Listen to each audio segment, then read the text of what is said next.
Israel और फिलिस्तीन जंग से तीसरे विश्व युद्ध की शुरू होने की आशंका बढ़ गई है और इसी कड़ी में दुनिया के कई देश अलग अलग धाराओं में बंट गए हैं। इजरायल और फिलिस्तीन जंग को लेकर दुनिया जहां दो खेमों में बटी हुई नजर आ रही है।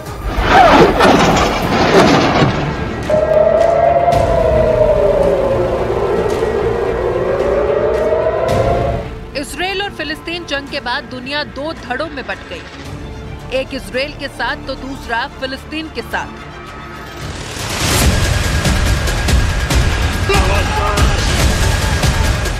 अधिकतर इस्लामिक देश फिलिस्तीनियों के साथ खड़े होने की बात करते हैं, तो वहीं इजरायल के प्रधानमंत्री बेंजामिन नेतन्याहू ने 25 देशों को साथ देने के लिए शुक्रिया वो बोल चुके हैं। बड़ा सवाल है, इस जंग में कौन देश किसके साथ है? दुनिया के कौन देश इजरायल के साथ हैं और कौन कौन से देश फिलिस्तीन के साथ हैं?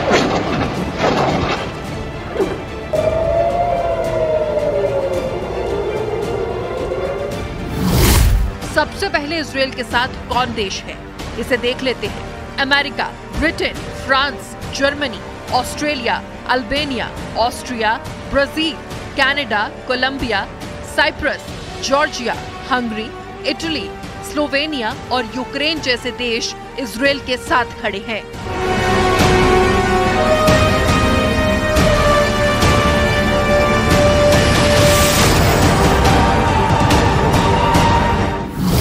दूसरी तरफ फिलिस्तीन के साथ चीन है, सऊदी अरब, तुर्की, सीरिया, ईरान, पाकिस्तान, कुवैत जैसे इस्लामिक देश इजरायल के खिलाफ हैं। तुर्की के राष्ट्रपति रेचेप तैयब अर्दोआन ने एक कदम आगे बढ़कर इजरायल को सख्त चेतावनी दे डाली।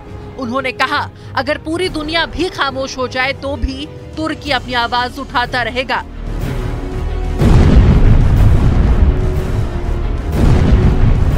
इजरायल पर हमास के आतंकी हमले के बाद प्रधानमंत्री नरेंद्र मोदी ने प्रतिक्रिया दी है। मोदी ने कहा कि इजरायल में आतंकवादी हमलों की खबर से गहरा सदमा लगा है। हमारी संवेदनाएं और प्रार्थनाएं निर्दोष पीड़ितों और उनके परिवारों के साथ है। हम इस कठिन समय में इजरायल के साथ एकजुटता से खड़े हैं।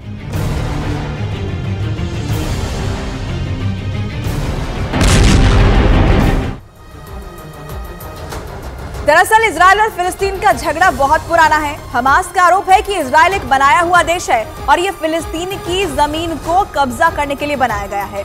आपको मैप के जरिए समझाने की कोशिश करते हैं कि कैसे फिलिस्तीन गायब हो गया और इजरायल दरअसल एक देश के रूप में स्थापित हो गया। इसे सिलसिलेवार ढंग से आप समझिए, ग्राफिक्स के जरिए समझिए। देखिए, 1917 से पहले जो नक्शा हुआ करता था वो कैसा था। फिलिस्तीन का ये नक्शा आप देखिए, जहां पर आपको इजरायल बहुत छोटा सा यहाँ पर दिखाई देगा, लेकिन धीरे धीरे ये नक्शा कैसे तब्दील होता है। और आपको बता दें कि 1947 में ये नक्शा सामने आता है जहां फिलिस्तीन जो है वो सिमटता हुआ नजर आया और उसके बाद 1948 में देखिए अब फिलिस्तीन सिमटकर और छोटा हो गया और आपको बता दें कि इजरायल जो है वो एक देश के रूप में स्थापित होता हुआ दिखाई दिया। 1967 के बाद का ये नक्शा आप देखिए, यहाँ पर फिलिस्तीन और छोटा होता चला गया और इजरायल अपने नक्शे में और भी ज्यादा बढ़ता हुआ दिखाई दिया।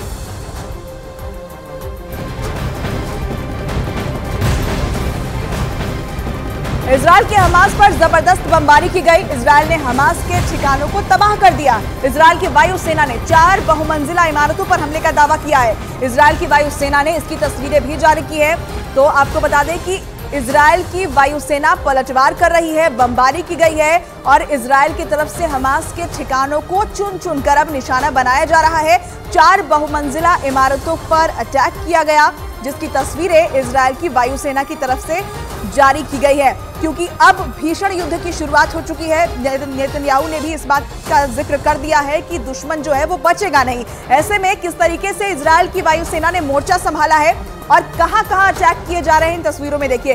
दरअसल ये हाई राइज बिल्डिंग्स है और ऐसी एक नहीं 4 बिल्डिंग्स को निशाना बनाया गया है जो हमास के ठिकाने बताए जा रहे हैं और यहाँ पर इजरायल की तरफ से ये अटैक किया गया। इजरायल की वायुसेना ने यहाँ पर अटैक किया और इसकी तस्वीरें भी इजरायल की वायुसेना ने ही जारी की है। दरअसल ये वो बिल्डिंग्स है जो हमास के ठिकाने हैं, क्योंकि देखिए युद्ध की जो शुरुआत हुई है वो हमास के हमले की वजह से ही हुई है। हमास ने 60,000 से ज्यादा रॉकेट्स दागे, जिसके बाद इजरायल को ये कार्रवाई करनी पड़ी है और हमास के हमले में इजरायल के 250 से ज्यादा लोग मारे गए हैं। वहीं इजरायल की जवाबी कार्रवाई में 250 से ज्यादा फिलिस्तीनी मारे गए हैं। हालात बहुत नाजुक हैं और अगले 24 घंटे में यूक्रेन से भी बड़ा युद्ध देखने को मिल सकता है।